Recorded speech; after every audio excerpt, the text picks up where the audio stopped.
ஆதியிலே பிறந்த மொழி, கம்பன் கவி வடித்த மொழி, அனைவருக்கும் பிடித்த மொழி, அனைவரின் இதயத்திலும் துடிக்கும் மொழி, நமது அறிவு மொழி தமிழுக்கும் அமைந்திருக்கும் தமிழ் நெஞ்சங்களுக்கும் முதல் வணக்கம். மானுடம் இருப்பதோ நம்மை சுற்றி, நான் கவிதை கூற போவதோ தமிழர் தந்தை ஆதித்தனாரை பற்றி. தெய்வீகமாக நெல்மணியை பாதுகாக்கும் நமது நட்பு மாவட்டமான திருநெல்வேலியில் ஒரு விதை விழுந்தது. தேவையற்ற செடிகளை களைந்தது. பல இடங்களுக்குள் அலைந்தது. சரியான பாதைக்குள் நுழைந்தது. விதை விழுந்தது ஓரிடத்தில், ஆனால் மலர்ந்ததோ இப்பூ உலகத்தில். மலருக்கு வாசனை அதிகம்,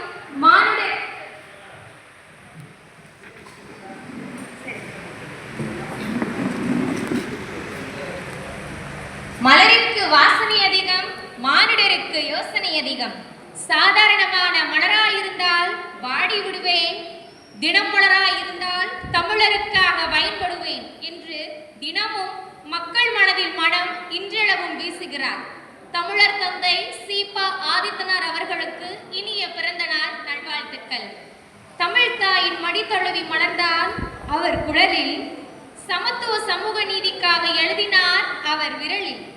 திருநெல்வேலியில் உதித்த தமிழின் புதல்வரே, மனம் வீசும் தினமலரால் உலகம் அறிந்த முதல்வரே.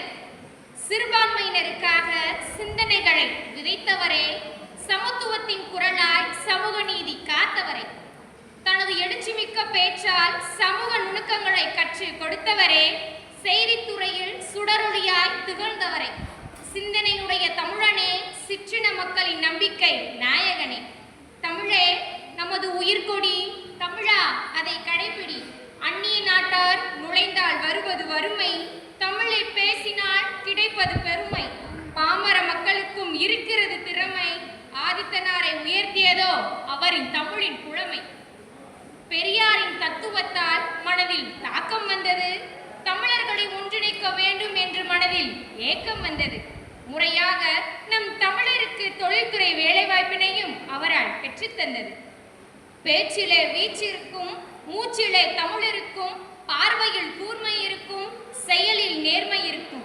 யார் என்று பக்கத்தை புரட்டினால் ஆதித்தனார் என்று பெயர் இருக்கும். தமிழ் என்ற 3 எழுத்தில் அவர் பெயர் இருக்கும். எப்படி அந்த தமிழ் மகனை நம் நெஞ்சம் மறக்கும்? மலரின்றி தேன் இல்லை, மொழியின்றி மக்கள் இல்லை. படை இருந்தால் பயமில்லை, தமிழரின்றி தமிழ் இல்லை. ஆதித்தனாரின்றி இந்த அருமையான கலை அரங்கம் இல்லை. 6 படை வீடுகளுள் ஒன்று திருப்பரங்குன்றமாகும். மாணவர்களின் திறனை வெளிக்கொணர்வது தமிழ் இலக்கிய மன்றமாகும். தமிழ் நமது வாழ்வின் அங்கமாகும். என்றும் வழிகாட்டுதலின் முன்னோடி மாதர் முன்னேற்ற சங்கமாகும். தமிழர்களை வாசிப்போம், தமிழனை உயிராக சுவாசிப்போம், இயற்கையை நேசிப்போம். இறுதியாக ஒன்று,